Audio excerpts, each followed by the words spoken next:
ईद उल अज़हा, ईद उल जोहा जिसे हम आम ज़ुबान में बकरीद कहते हैं, पूरे तमाम सिटी पुलिस के तरफ से सभी भाइयों और बहनों को मैं मुबारकबाद पेश करता हूं एडवांस में। हैदराबाद शहर में ही नहीं, पूरे हिंदुस्तान में, पूरी दुनिया में पिछले 5-6 महीने से जो एक माहौल चल रहा है जिससे आप वाकिफ़ हैं, ये जो वबा है कोरोना वायरस का, इसके कारण तमाम ज़िंदगी बिल्कुल एहतियात के साथ निकल रही है।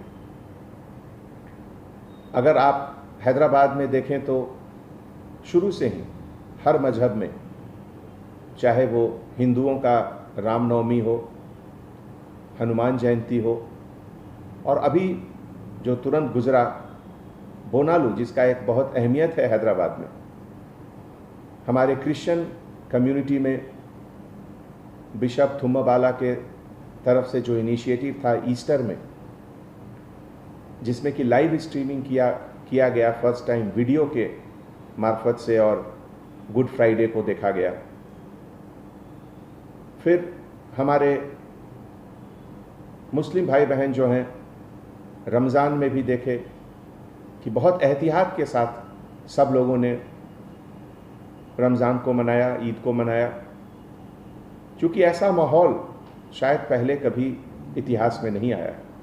और इसीलिए सभी के कोऑपरेशन से और अल्लाह सुब्हानहू व तआला के रहम से आज अगर हैदराबाद में दूसरे बड़े शहरों के कंपैरिजन में हमारा नंबर इन्फेक्शन का कम है, डेथ का कम है, तो इसका वजह यही है कि सभी लोगों ने मिलकर इस वबा से एक साथ लड़ने का जो एक डिसीजन लिया, सब शरीक हुए, और इसी स्पिरिट से हम लोग आगे भी चलेंगे। तो बकरीद में भी हम लोग इसी तरीके से आगे आप लोगों से गुजारिश कर रहे हैं, जैसा कि पहले सभी फेस्टिवल में हुआ था, रमज़ान में भी हुआ था, कि कहीं बड़ी गैदरी, कहीं जमात नहीं हुई थी। जैसा कि आप जानते हैं, ये बड़ा चोर किस्म का वायरस है। ये चुपके से आपके शरीर में दाखिल हो जाएगा अगर आप किसी के करीब जाएंगे। 2 गज की दूरी बहुत ज़रूरी है, और इसीलिए हमारे गवर्नमेंट के तरफ से और हमारे बुज़ुर्ग आलिम के तरफ से लगातार कोशिश है। सभी मस्जिद में हमेशा लोग कहते रहते हैं कि घर पे ही अपना नमाज अदा करें, और अगर मस्जिद आना है तो घर से पहले घर में ही वजू करके आएं। तो इन सब बातों का एहतियात हैदराबाद में हम लोग सब पिछले 5 महीनों से करते आ रहे हैं, और अभी बकरीद में भी मुझे यकीनन पूरा भरोसा है कि हम लोग सब मिलकर सबसे पहले, जिसको कहते हैं आज हम लोग सेफ बकरीद, सेफ ईद का एक नारा देंगे। शायद ही कोई हैदराबाद का घर है जिसमें बच्चे नहीं हैं, जिसमें बुजुर्ग नहीं हैं, जिसमें ऐसे लोग नहीं हैं जिनके पास बीपी, हार्ट या कुछ मोटापा इस तरह का बीमारी न हो। उन लोगों को बचाना सबसे ज़रूरी है, और उनको बचाने के लिए सबसे पहला चीज़ यही है कि हम लोग कम से कम दूसरे लोगों से मिलें, मुबारकबाद, ज़ुबानी मुबारकबाद पेश करें। गले मिलने की ज़रूरत नहीं है, माहौल ऐसा है। अगर जान बचेगी तो आगे आप अगले बार 4 और बकरे भी कुर्बान कर सकते हैं, लेकिन अभी बुजुर्गों को बचाएं, बच्चों को बचाएं। इसीलिए जो बड़ी बड़ी मस्जिदें हैं, जैसे मक्का मस्जिद, शाही मस्जिद, वहाँ के जो कॉम्पिटेंट अथॉरिटी हैं उनके तरफ से भी है ज़रूर। माहौल अभी कोई बहुत बदला नहीं है रमज़ान के महीने से। रमज़ान के महीने में अगर आप देखिए, total number of positive cases जो आए थे हैदराबाद में ही नहीं, तमाम हिंदुस्तान में, उस महीने के कंपैरिजन में अभी नंबर्स ज़्यादा हैं। इन्फेक्शंस के नंबर भी ज़्यादा हैं और जिसके कारण डेथ के नंबर भी ज़्यादा हैं। तो ऐसे हालात में कहीं भी जमात का इकट्ठा होना बिल्कुल ठीक नहीं है। जैसा कि आप लोगों ने वर्ल्ड हेल्थ ऑर्गेनाइजेशन के गाइडलाइंस पढ़े होंगे, Indian council for medical research ICMR के तरफ से जो लगातार गाइडलाइंस निकलते रहती हैं, उसमें भी इसका जिक्र है कि किसी भी तरह का रिलीजियस गैदरिंग किसी भी मज़हब का वो बिल्कुल ठीक नहीं है अभी। और वही एक ऐसा मौका है जहां ये वायरस जहां अभी तक नहीं गया वहां भी जा सकता है एक दूसरे के ट्रांसमिशन से। तो ऐसे माहौल में किसी भी तरह का गैदरिंग बाहर बिल्कुल उचित नहीं है। और मैं आप सबों से हाथ जोड़कर गुजारिश करता हूं कि आज की तारीख में अगर सबसे ज़रूरी चीज़ कुछ है तो आपका ज़िंदगी, आपका जीवन, आप स्वस्थ रहें, आप हेल्दी रहें, इससे ज़्यादा ज़रूरी कोई चीज़ नहीं है। और सिटी पुलिस के तरफ से मुझे बहुत खुशी होगी कि अगर आप सभी को ये समझाएं कि ऐसे मौके पे अभी जो एहतियात रमज़ान में सब लोगों ने दिखाए थे वही अभी बकरीद में भी रखें। कोरोना वबा से जो लोग इफ़ेक्टेड हुए और उसको हराकर, जिसको हम लोगों ने नाम दिया कोरोना कॉन्करर, कोरोना को हराकर जो वापस डिपार्टमेंट में दोबारा ड्यूटी शुरू किए, वो हमारे लिए सोर्स ऑफ इंस्पिरेशन है। उनका कॉन्फिडेंस हमारे लिए, हम सब के लिए एक मिसाल है। एक बात उसमें से एक हमारे ऑफिसर ने बहुत अच्छी कही, वो मैं यहाँ पे कहना चाहता हूँ। चूँकि बकरीद के समय सैक्रिफाइस, कुर्बानी दी जाती है, तो एक चीज़ का जहन में ज़रूर रखें कि जो कसब कसाई लोग हैं, जो कुर्बानी करते हैं, जो काटते हैं जानवरों को, वो सेहतमंद हैं या नहीं। उनका सेहत बहुत ज़रूरी है। अगर वो खुद सेहतमंद नहीं है तो वहाँ से भी ये वबा दूसरे जगह फैलने की गुंजाइश रहती है।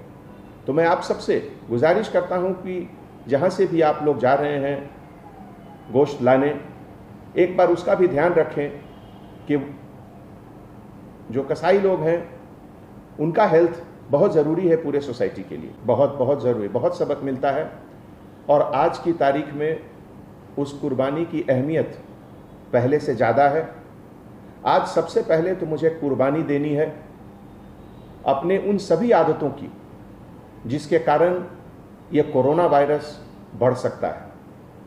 मुझे कुर्बानी देनी है कि मैं किसी से गले मिलकर उसको ग्रीट नहीं करूं, ज़ुबानी ग्रीटिंग्स करूं।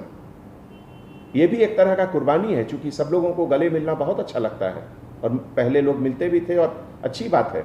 लेकिन अभी के माहौल में उसकी कुर्बानी देनी होगी, उससे अलग रहना होगा हम लोगों को। इसी तरीके से जो हमारे घर में जो बुज़ुर्ग हैं, किसी भी हालत में उनको बाहर नहीं आने देना है। जो छोटे बच्चे हैं उनको बाहर नहीं आने देना है। तो इन सब आदतों की कुर्बानी देनी है। आज हमारे देश में बहुत ज़रूरी है कि हम अपने ऊपर कंट्रोल रखें, अपनी उन हर आदतों का कुर्बानी दें जिससे कि ये चोर वायरस जो है कोरोना, ये जो चाइना ने पूरे दुनिया को एक अपने तरफ से एक ऐसा अजीब तोहफा दिया कि पूरा दुनिया परेशान है उससे बचने के लिए जिस चीज़ों की कुर्बानी देनी है हम लोग देंगे। लॉकडाउन खोलने के बाद दोनों चीज़ की अहमियत बढ़ी, लाइफ और लाइवलीहुड। लाइफ को भी बचाना है और लाइवलीहुड को भी बचाना है। ख़ास करके जो हमारे गरीब लोग हैं, जो सुबह से शाम को मेहनत करके रात का खाना खाते हैं, अगर उनकी रोज़गार हम लोग बंद कर देंगे तो ये बहुत बड़ा गुनाह होगा। और इसीलिए रोज़मर्रा की ज़िंदगी हमेशा आगे चलती रहनी चाहिए। और पब्लिक में जो अवेयरनेस है पहले से बहुत ज़्यादा हुआ है। 90 to 95% लोग मास्क लगाकर रोड पर चल रहे हैं, लेकिन अभी भी लगभग 2000 से 2500 लोगों को सिटी पुलिस के तरफ से हर रोज़ फाइन होता है कि वो पब्लिक प्लेसेस पे मास्क के बिना घूमते हैं। मैं उन सभी से गुजारिश करता हूँ कि आप अपने लिए, अपने परिवार के लिए, अपने बच्चों के लिए, उनकी सेहत के लिए ज़रूर मास्क पहनें। आप हेल्दी हो सकते हैं, लेकिन आप इस वायरस के कैरियर भी हो सकते हैं। हो सकता है कि आप में ये सिम्टम न दिखे, लेकिन आपके संपर्क में जो लोग आएंगे उनको ये जरूर इन्फेक्ट करेगा। इसीलिए नंबर अगर थोड़ा ऊपर जा रहा है या थोड़ा नीचे आ रहा है, उससे अपनी सावधानी में कमी नहीं होनी चाहिए, एहतियात ज़रूर बरतना चाहिए।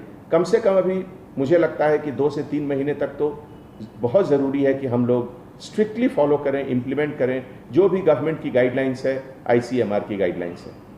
सबसे पहले तो जो हमारे देश का जो कानून है, उस कानून के तहत जो भी प्रोहिबिटेड एनिमल्स हैं, जैसे काऊ, कैमल या इस तरह के जानवर जिनका एग्रीकल्चर में अभी तुरंत यूज़ हो रहा है, उनकी कुर्बानी न दी जाए। और जो भी लोग कुर्बानी दे रहे हैं, जो ज़बह कर रहे हैं, वो जो एक हाइजीन के तरीके से होता है, जो चाकू या जिससे कट कर रहे हैं, वो कहाँ से लाए, उसको अच्छे तरीके से सैनिटाइज ज़रूर कर लें। हर चीज़ का सैनिटाइजेशन करना बहुत ज़रूरी है। एक बहुत अच्छा सिलसिला है बकरीद में कि लोग गरीबों को देते हैं, अपने पड़ोसियों को देते हैं गोश्त। उसमें भी थोड़ा सावधानी बरतें कि अगर एक जगह से कहीं इन्फेक्टेड गोश्त बाहर निकल गया तो वो बहुत लोगों को इन्फेक्ट कर सकता है। इसीलिए हमने पहले गुजारिश की थी कि जो कसब लोग हैं उनका हेल्थ बहुत इम्पॉर्टेंट है, कि वो स्वस्थ हैं, वो कैसे हैं, और घर में जो भी लोग कटिंग कर रहे हैं उनका हाथ साफ रहना चाहिए।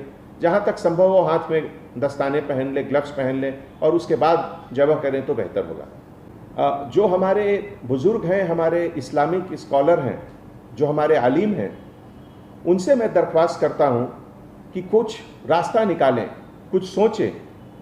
क्या 2 ईद की नमाज एक वक्त में हो सकती है क्या? इस तरह का कुछ सिलसिला अगर सोचकर वो कुछ निकालेंगे तो इसमें सबकी भलाई है, सभी के हेल्थ